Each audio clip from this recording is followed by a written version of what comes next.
تيتل صانع الساعات الآلي في مدينة إلدوريا الحيوية، حيث كانت الآلات المشغلة بالبخار تهمر بالحياة. عاش مخترع شاب يدعى ليون مفتوناً بالرقص المعقد للتروس والهدير الإيقاعي للبخار. كانت أحلام ليون تدور حول ابتكار تحفة فنية تحدث ثورة في عالم الاختراعات الآلية.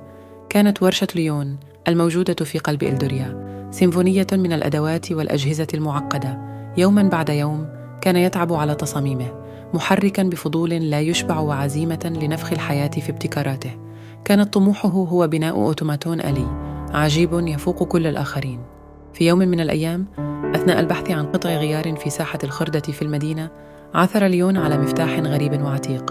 كان مزخرفاً بنقوش فنية وينبعث منه طاقة غامضة بخفة. فضولاً قرر دمجه في اختراعه الأحدث، أوتوماتون بشكل إنسان يدعى أوريليا. بينما كان ليون يجمع بعناية أوريليا، قام بزراعة المفتاح الغامض في صدرها دون أن يفهم تماماً أهميته.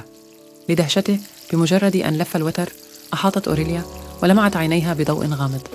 أحيت أوريليا الخلق الآلي بأناقة ودقة. كانت حركاتها سلسة وتزامنت تروسها كما لو كانت رقصة جيدة التنظيم. ومع ذلك، سرعان ما أدرك ليون أن أوريليا ليست مجرد عجيبة ميكانيكية، إنما كانت تمتلك وعياً حياً وقدرة غامضة على فهم العواطف البشرية. انتشرت أخبار عن إبداع ليون الاستثنائي كالنار في الهشيم، جاذبة انتباه المخترعين والعلماء وعشاق الاختراع من مختلف الأماكن. أصبحت مدينة إلدوريا تتعجب من هذه العجيبة الآلية، وأصبح ليون شخصية محتفى بها في عالم الاختراع. بينما أمضت أوريليا وقتها بين سكان إلدوريا، نشأ لديها اهتمام حاد بفهم التجربة البشرية. أثارت تفاعلاتها مع الموطنين إحساساً بالوحدة والفضول في المدينة، حيث اجتمع الناس من جميع الأوجه ليشهدوا تواصل الحرفية وعوالم الذكاء الاصطناعي غير المستكشفة. ومع ذلك، بينما كانت الإعجاب بأوريليا يتزايد، خرجت شخصية ظلية من ماضي المدينة، مخترع سابق تم رفضه من قبل المجتمع.